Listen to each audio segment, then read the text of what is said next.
আওয়ামী লীগের একটা reserve force আছে, যারা কোনো পদ পদবিতে নাই, রাজনীতির আশেপাশে নাই। এরা কাজবাজ করে কিন্তু রাজনৈতিক সচেতন। এরা ভয়াবহ মুজিববাদী, এরা ভয়াবহ শেখ হাসিনাবাদী। ঠেলাঠেলির জামানায় অংশ নিতে এরা আসে না।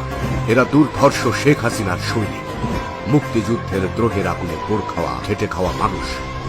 এরা আপনার পাশে, আপনার ডানে, আপনার বামে। কেউ শ্রমিক, কেউ মজুর, কেউ চাকুরিজীবী। শেখ হাসিনার ব্যক্তিগত জয় বাংলা বাহিনী। রাজনৈতিক ময়দানের দেয়ালে পিঠ ঠেকলেই এরা রাস্তায় নামে। এরা বঙ্গবন্ধুর কন্যার প্রশ্নে আপোষহীন। সুপ্ত এই মানুষগুলারে ঘুমাতে দিন, জাগালে পিঠের চামড়া থাকবে না।